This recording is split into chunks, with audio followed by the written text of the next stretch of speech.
Hey Eagle fans, it's EaglefanKarl. This is going to be my preview and prediction video for the Week 1 game against the Washington football team.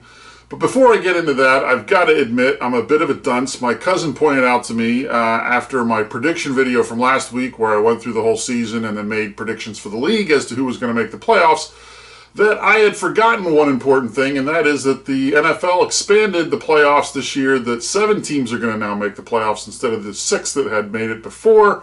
So I am short 2 playoff teams, 1 in each conference. So those are the predictions I made last week, so I've got to add 2 more teams to that.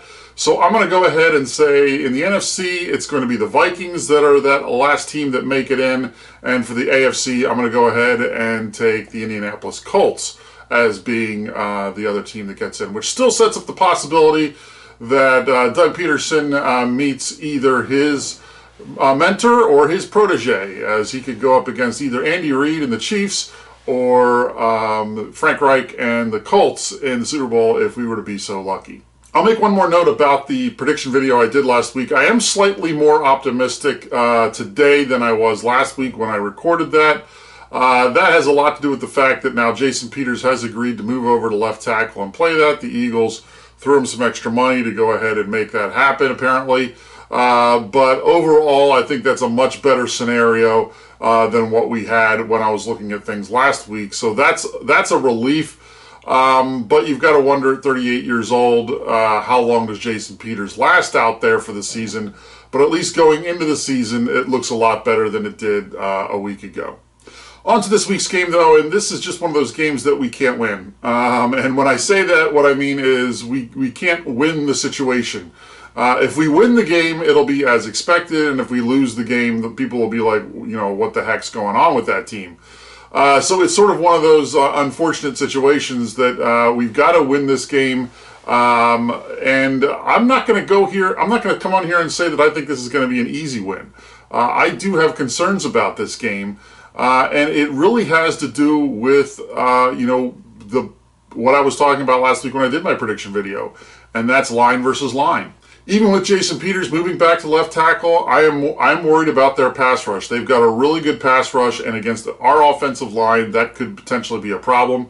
Like I said, Jason Peters is now making the shift back outside the left tackle, which I still think is an upgrade on that position. But that means that you've sort of downgraded now your right guard position. There's a question as to whether or not Lane Johnson is going to play, and if he does play, how healthy is he?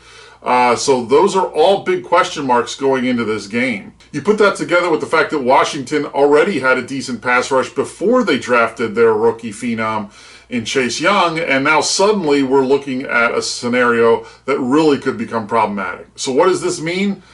I think it all comes down to one word, and that's Doug needs to bite the bullet and run. He needs to run the ball to keep that pass rush at bay. I think if we can establish a running game in this one, that we can win this game and win it easily in that respect. But I think, you know, as these things go, these coaches that love to pass the ball sometimes don't stick to what they should in these games. And for that reason, I think this game might be closer than people think it's going to be. As to whether or not the Eagles somehow lose this game, I think that really comes down to another question, and we got to flip over to the other side of the ball on that. And that's the question is, how much has Dwayne Haskins improved between his rookie year and his second year? Is he going to take a huge leap forward like Carson Wentz did a couple years back between his rookie year and his second year? Or is he going to be like some other quarterbacks and just sort of incrementally improve? If it's more the latter, then I like Jim Schwartz against Dwayne Haskins in terms of scheming against him and maybe confusing him and causing him into some bad situations. So for that reason, I think that ultimately that's where we can win this game, is on that side of the ball. And as long as the offense does enough and Doug Peterson does commit to the run, I don't see any reason why we should lose this game. So I said in the prediction video I did last week that the Eagles were going to win this, and nothing has really changed since then that's going to make me change that prediction. So for that reason, I'm going to go ahead and say this is a W. By score, I'm going to go ahead and say Eagles 27, Washington 20. So maybe a little closer than some Eagles fans are expecting, but I think the Eagles do get it done. I don't think it's necessarily going to be a pretty win, but at this point, we just got to start off on the right foot with a win. Something of note, Doug Peterson is undefeated in openers, which is sort of an ironic thing given the fact that his mentor Andy Reid was notorious for being lousy in opening games. And now Doug Peterson coming in to his 5th season is 4-0 in Week 1 games. So that's my prediction. Leave your prediction in the comments below. Let me know what you think. Do you think this is going to be a lot easier win? Do you think the Eagles actually could lose this game? Let me know what you think. I'll check in afterwards. Until then, fly Eagles fly.